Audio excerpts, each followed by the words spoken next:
Dari pertanyaan yang masuk dari Pak Andrew ya di Tangerang Selatan, tadi aneka tambang sudah punya di 2.900 sudah ditanyakan, sudah diulas juga oleh Pak Hendra.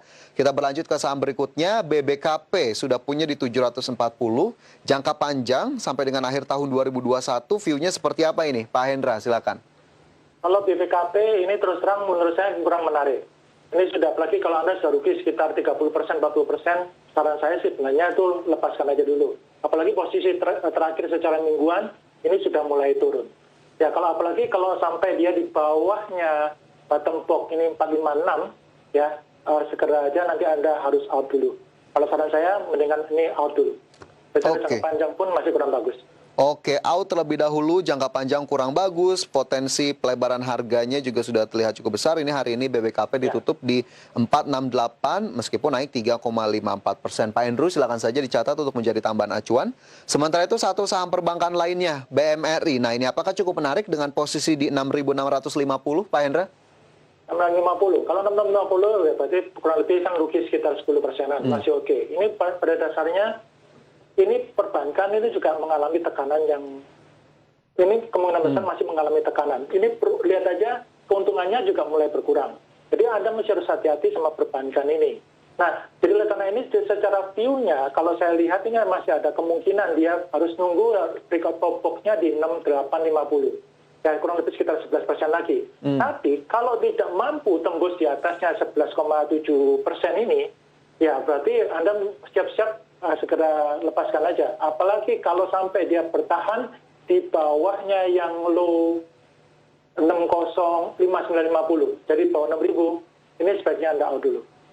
Oke, sebaiknya out dulu. Tadi posisi Pak Andrew di 6650. Hari ini BMRI ditutup minus 0,82% ke level 6050 atau turun 50 poin dibandingkan level penutupan di hari kemarin. Sekali lagi tadi saran dari Pak Hendra mungkin bisa dipertimbangkan oleh Pak Andrew meskipun keputusan investasi tetap kami kembalikan kepada masing-masing dari Anda. Dan dari pertanyaan Pak Andrew, sebelum kita lanjut ke pertanyaan lainnya, Pak Hendra, saya ingin ke saham-saham pilihan yang sudah masuk dan diinformasikan tadi oleh Pak Hendra di hari ini ya. Ada LSIP, kemudian ada UNTR, ada LPPF, dan juga MYOR. Nah ini boleh kita ulas satu persatu sebagai tambahan informasi juga untuk para pemirsa. Ada LSIP di sana, Pak Hendra, apa yang bisa dibagikan terkait LSIP ini? Oke, saya pindah dulu ke Daily. LSIP ya. LSIP ini menarik ya, betulnya kalau salah satu saham yang ini lihat ya, ini sideways. Nah ketika dia sideways, kemudian dia breakout dan 3 pixel hijau pekat. Ini bagus. Targetnya kalau saya lihatnya adalah ada kemungkinan kalau misalnya 3 pixel hijau pekat ini bukan di cuma sekitar 1435, tapi ada kemungkinan juga di sekitar 1470. Nah, tapi ingat stop loss-nya Anda perhatikan di 1290. Ingat ya, bahwa saya selalu menyarankan itu selalu ada stop loss-nya. Jadi jangan ketika salah, Anda kemudian ngomong, lo katanya kok disuruh pegang, nggak ada. Dan ingat sekali lagi, mumpung saya lagi live ya, bahwa saya atau tim Hunter tidak pernah menerima titipan dana ya. Jadi kita selalu semua kan keputusan adalah di tangan Anda gitu. Oke. Jadi selalu ada stop loss-nya. Tadi target price di 1470, stop loss 1290. Jadi LSIP di harga-harga saat ini 1360 masih masuk. Oke. Tapi target jangka panjang ada atau tidak Pak Hendra untuk LSIP ini? Kalau target jangka panjangnya, kalau saya sih, dia kemungkinan besar itu bisa break yang di 1560 ini. Oke. Baik, itu menjadi target jangka panjang untuk LSIP. Begitu pemirsa, tadi jangka pendeknya juga bisa Anda perhatikan jika memang Anda cukup menyukai salah satu saham dari CPO1 ini. Baik, dari LSIP bergeser ke saham pilihan lainnya ada United Tractors, UNTR. Apakah kemudian cukup menarik kita perhatikan UNTR dengan pergerakan sejauh ini, Pak Hendra? UNTR ini sudah masuk ke dalam list saya kemarin, tapi sekarang dia melanjutkan. Nah, sekarang ini Anda perhatikan, dia ada satu yang bisa Anda perhatikan ini adalah top box-nya di 22675, kurang lebih 2% lagi. Nah, kalau dia tembus lagi di atasnya 22675, ini ciamik banget. Karena target selanjutnya adalah, nantinya adalah sekitar 23350. Tapi kalau sekali lagi, kalau dia tidak mampu tembus di 22675, sebaiknya Anda lepaskan aja. Dan jangan lupa, stop loss-nya adalah di 21025. Perhatikan stop loss-nya itu. Lalu perhatikan stop loss. Oke, stop loss-nya tadi untuk UNTR juga diberikan. Kemudian tadi ada 22675, 23350 untuk UNTR. Tapi UNTR ini sebetulnya cenderungnya cocoknya untuk trading jangka pendek saja atau bisa saja langsung diambil untuk jangka panjang? jangka pendek. Karena soalnya dia lagi masih dalam tekanan. Kalau Anda perhatikan di sini di bawah nih, dia di istilah saya tuh dia masih turun kelas nih. Dan dia perhatikan ya di bawah nih. Kalau yang naik kelas tuh di sini. Nah, ini saya kasih tarik yang di belakang. Nah, contohnya yang naik kelas. Nah, ini contoh yang naik kelas yang ciamik banget nih. Ah, ini, lihat nih. Ini naik kelas. Tapi ketika dia turun kelas, saran saya itu Anda mendingan trading jangka pendek aja. Ya maksimal sekitar 5 hari. Gitu. Oke, disarankan trading jangka pendek begitu ya dengan melihat tadi beberapa indikator yang juga sudah diulas untuk UNTR level-levelnya. Silakan Anda cermati lebih jauh. Kemudian saham yang ketiga masuk dalam pilihan ini tepat sekali dengan topik kita kali ini. Kami juga tadi membahas LPPF atau Matahari Department Store. Kemudian juga ada penanya ini dari Ibu Santi di Jakarta menanyakan LPPF juga jika entry di berapa. Nah ini kita sambung saja semuanya Pak Hendra. LPPF kenapa kemudian masuk dalam salah satu pilihan di hari ini? Nah kalau LPPF ini adalah salah satu yang seperti saya katakan tadi menarik untuk trading. Dan Anda lihat salah satu yang dia menarik untuk trading itu kenapa? Anda perhatikan range-nya. Range-nya itu 8,1%. Artinya, yang boleh masuk di sini adalah yang jantungnya sudah kuat dan siap trading. Karena apa? Geraknya cepat nih. Bisa 1 menit itu bisa 1 menit bisa 8,1%. Atau juga kebalikannya, tiba-tiba dia dalam kurang lebih 30 menit, tiba-tiba dia minus 7% atau di bawah. Bisa. Jadi oleh karena itu, perhatikan baik-baik bahwa saham ini ketika dia mulai start seperti ini, ya contohnya, ini boleh masuk.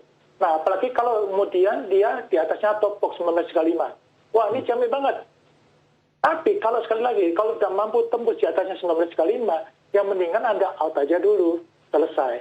Itu karena ini benar-benar hanya boleh buat trading. Ingat tadi pairnya minus 11, minus 11 per minus 12 tadi. Iya, minus 12. Iya. Oke, jadi memang akhirnya sekali lagi ini untuk trading disarankan oleh Pak Hendra untuk LPPF. Tapi adakah kemudian level stop loss-nya juga nih Pak Hendra? Ya, kalau stop loss untuk LPPF, kalau misalnya Anda belinya di harga sekarang ya sekitar 1.800-an, maka itu stop loss-nya adalah 15.10. Oke, 15.10 stop loss untuk LPPF hari ini di 1.800. Tapi sekali lagi tadi yang bertanya dari Ibu Santi, jika memang sudah kuat untuk melakukan trading, entry-nya di level berapa? Di saat ini boleh saja langsung? Boleh. Jadi kalau misalnya entry-nya di sekitar, apalagi kalau misalnya besok di harganya di atasnya 18,5 itu boleh. Jadi di atasnya 18,5 sampai Anda perhatikan, apalagi kalau dia sempat sampai tembus di atasnya 19,5 itu bagus banget. Oke, tapi baik. ingat ya, ini harus trading loh ya. Jadi Anda harus cepat sekali tradingnya. Jangan sampai Anda kemudian Anda tinggalin, kemudian terlena tiba-tiba, waduh, tadi untung waktu masuk entry-nya begitu masuk untung 2%, begitu tinggal ya minus 7% ya bisa seperti itu. Ini contohnya seperti tanggal ini. Lihat kan ini sampai atas begini ya, atau reject atas itu kan. Akhirnya kan ini minus, istilahnya kalau Anda belinya di atas ini sempat untung kan, tapi kemudian kalau nggak ada lepas ini kan minus banyak tuh. Oke, jadi akhirnya memang time managementnya dan harus diperhatikan baik-baik ini. Betul. Sepertinya saham LPPF ini yang hari ini naiknya signifikan sekali 8,43% pemirsa ke level Rp1.800 per saham. Sekali lagi semoga bisa menjadi saran untuk Anda. Kemudian kita bergeser ke sektor consumer yang masuk juga dalam salah satu rekomendasi. Ada Mayora Indah atau Emyor? Pak Hendra silakan dibagikan view-nya untuk Emyor seperti apa ini? Nah, Emyor ini sudah berangkat, yang ini cukup menarik. Ini sudah dari 3 hari yang lalu, betulnya ada sinyal yang menurut saya cukup bagus nih. Nah, kemudian sekarang dia habis dari serangkaian, di sini ada lihat ya, dia ini di sini saya sebut namanya dia turun kelas. Ketika turun kelas, dan sekarang itu baru hari pertama dia naik kelas. Nah, kalau yang hari pertama naik kelas, dan kemudian dia warnanya hijau pekat seperti ini, nah ini adalah menurut saya kansnya sangat besar sekali. Target pertamanya adalah sekitar 2840 sampai ke 2920. Tapi ingat, tidak menjamin bahwa begitu ini sudah naik secara mendapatkan sinyal dari Tiara, terus kemudian dia jadi kalau misalnya ada sinyal dari pasti naik, enggak. Tapi Anda harus perhatikan, selalu ada disclaimer, selalu ada yang namanya stop loss. Stop loss ini di sini adalah 2510. Perhatikan, kalau dia ternyata di bawah 2510, ya selesaikan. Oke, stop loss 2510. Sekali lagi level ini menjadi cukup penting untuk diperhatikan karena agar tidak hanya memperhatikan bagaimana kemudian potensial upside, tapi stop loss juga bisa menjadi catatan. Mayora Indah tadi menjadi saham terakhir untuk saham rekomendasi atau pilihan langsung dari Pak Hendra di hari ini.